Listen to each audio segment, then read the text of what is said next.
To my YouTube channel. I hope हजुरहरू सबैजना सन्चै हुनुहुन्छ होला।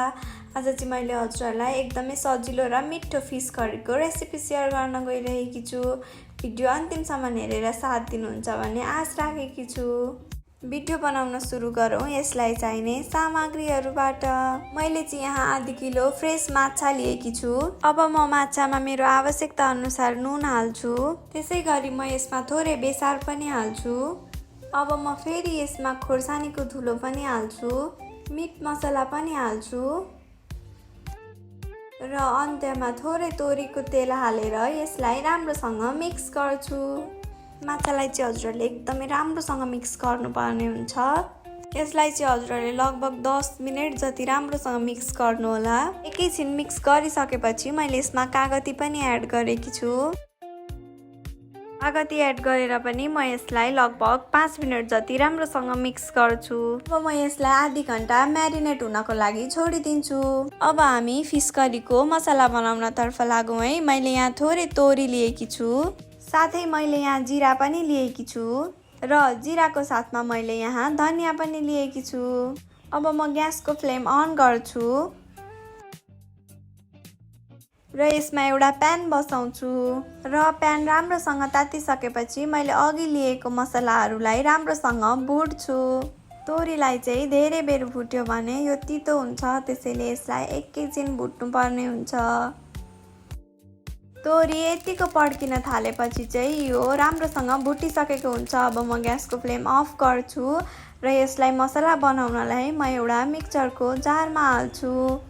हजुरहरूलाई पनि फिस करी खान मन छ तर बनाउन आउँदैन भने हजुरहरूले यो रेसिपी हेरेर घरमा नै सजिलो अनि मिठो फिस करी बनाउन सक्नुहुनेछ। अब म मिक्सचरमा यसलाई एकदमै मसिनो पारेर पिस्छु। हजुरहरूले यसलाई घरमा मिक्सचर छैन भने सिलौटोमा पनि पिस्न सक्नुहुनेछ। हजुरहरूलाई फिस करी कतिको मनपर्छ कमेन्ट मार्फत अवश्य बताउनु होला। हेर्नुहोस् त मैले यसलाई यतिको मसिनो हुन्जेल पिसेकी छु। हाम्रो फिस करीको मसला पनि रेडी भयो। अब माछा फ्राई गर्नतर्फ लागौँ है त। अब म ग्यासको फ्लेम अन गर्छु र यसमा एउटा प्यान बसाउँछु। अब म प्यानलाई हिट हुनको लागि छाडिदिन्छु। प्यान राम्रोसँग हिट भइसकेपछि मैले यसमा मेरो आवश्यकता अनुसार तेल हालेकी छु। तेल चाहिँ एकदम राम्रोसँग हिट पाएको हुनुपर्छ, त्यसैले मैले यसलाई हिट हुनको लागि छाडिदिएकी छु। आधी घण्टा म्यारिनेट गर्न छोडेको माछालाई अब म निकाल्दैछु।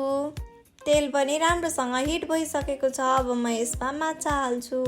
अब म यसलाई कलर चेन्ज हुने बेलासम्म फ्राई गर्नेछु। यदि हजुरहरू मेरो भिडियो सधैँ हेर्नुहुन्छ भने कमेन्ट मार्फत अवश्य बताउनु होला। हजुरहरू मेरो युट्युब च्यानलमा नयाँ हुनुहुन्छ भने प्लिज एक सब्सक्राइब गर्न नबिर्सिनु होला। हजुरहरूको एक सब्सक्राइब पनि मलाई भिडियो बनाउनको लागि अझ प्रेरणा दिनेछ। अनि हजुरहरूलाई मेरो भिडियो कस्तो लाग्छ कमेन्ट मार्फत बताउनु होला। यसलाई हजुरहरूले दुईपट्टि नै गरेर लगभग 7 मिनेट जति डिप फ्राई गर्नुपर्ने हुन्छ। यसलाई मैले लगभग 4 मिनेट जति मिडियम फ्लेममा फ्राई गरेर फर्काएकी छु र म यसलाई अर्कोपट्टि फर्काएर लगभग 3 मिनेट जति फ्राई गरेपछि यसलाई म निकाल्दैछु।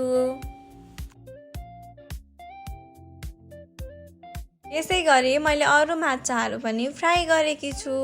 मेरो ग्यासको फ्लेम चाहिँ एकदमै मिडियम रहेको छ। सुरुमा माछा फ्राई गरेकै प्रोसेसमा मैले यो पनि फ्राई गरेकी छु। यदि हजुरहरूलाई अरू कुनै खानेकुराको रेसिपी भिडियो चाहिएको छ भने कमेन्ट मार्फत अवश्य बताउनु होला। म हजुरहरूको कमेन्ट हेरेर अवश्य भिडियो बनाउने छु। मैले सबै माछा फ्राई गरिसकेँ। अब म फिस करीको लागि टमाटर, अदुवा र लसुनको पेस्ट बनाउँछु। यो रेसिपी चाहिँ एकदमै सजिलो, छिट्टो र मिठो रहेको छ। मैले टमाटर, अदुवा र लसुनलाई मिक्सचरमा राम्रोसँग पिसेकी छु। यसलाई चाहिँ हजुरहरूले टमाटर, अदुवा, लसुनको राम्रोसँग पेस्ट नबनुन्जेलसम्म पिस्नु होला। मैले चाहिँ एकैछिन पिसिसक्दा राम्रोसँग पेस्ट बनिसकेको छ। हेर्नुहोस् त मैले चाहिँ अघि माछा फ्राई गरेकै तेल लिएकी छु। यो चाहिँ राम्रोसँग तातिसकेको थियो, त्यसैले मैले यसमा मसिनो गरेर चप गरेको प्याज हालेकी छु एकैछिन तेलमा राम्रोसँग पाकिसकेपछि मैले यसमा थोरै बेसार पनि एड गरेकी छु। हामीले अघि माछा म्यारिनेट गर्दा नै नुन हालेको हुनाले हामी यसमा नुन अन्तिममा एड गर्नेछौँ। हेर्नुहोस् त, अघि बनाएको टमाटर, लसुन र अदुवाको प्युरी पनि मैले यसमा एड गरेकी छु। अब म टमाटरको प्युरीलाई एकैछिन राम्रोसँग चलाउँछु। एकैछिन पछि अब म यसमा अघि बनाएको फिस करीको मसला एड गर्छु र म यो मसलालाई पनि राम्रोसँग मिक्स गर्छु। अब म यसमा थोरै मिट मसला हाल्छु र मिट मसला पनि हालिसकेपछि म यसलाई पनि राम्रोसँग मिक्स गर्छु। मसला राम्रोसँग पाकोस् भनेर म यसलाई लगभग 3 देखि 4 मिनेट छोपिदिन्छु। मेरो ग्यासको फ्लेम चाहिँ एकदमै लो थियो। 3 मिनेट पछि हेर्दा हाम्रो पेस्ट यतिको भएको छ। अब म यसलाई एकैछिन चलाउँछु र यसमा थोरै पानी एड गर्छु।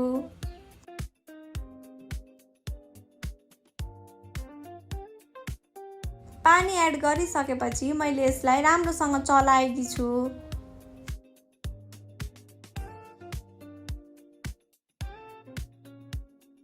अब म यसमा अघि फ्राई गरेर राखेको माछा एड गर्छु।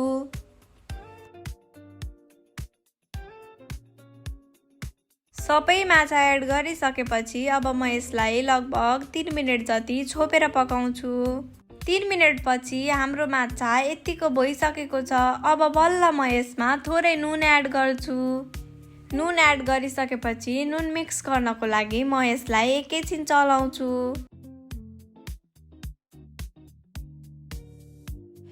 अब म यसलाई नुन राम्रोसँग मिक्स होस् भनेर 30 सेकेन्ड जति छोपेर पकाउँछु।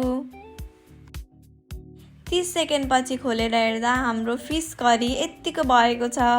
फिस करीको बास्ना चाहिँ हाम्रो घरैभरि छाइसकेको थियो अनि खाँदा पनि एकदमै मिठो भएको थियो। अब म ग्यासको फ्लेम अफ गर्छु र माथिबाट काटेको धनिया एड गर्छु। यो धनिया लगाइसकेपछि त झन् एकदमै मिठो बास्ना आएको थियो। अब मैले धनिया एड गरेर यसलाई 1 मिनेटको लागि छोपेको छु। यति बेला मेरो ग्यासको फ्लेम अफ थियो। अब 1 मिनेट पछि हाम्रो फिस करी पाकेर रेडी भएको छ। अब म यसलाई सर्भ गर्दैछु। हजुरहरूले यो फिस करी खानासँग अथवा भुजासँग पनि लिन सक्नुहुनेछ। हामीले त फिस करी बनाएर खाइसक्यौँ। अब हजुरहरू पनि अवश्य ट्राई गर्नुहोला। भिडियो अन्तिमसम्म हेरिदिनु भएकोमा हजुरहरूलाई धेरै धेरै धन्यवाद। हजुरहरूको दिन शुभ बितोस्।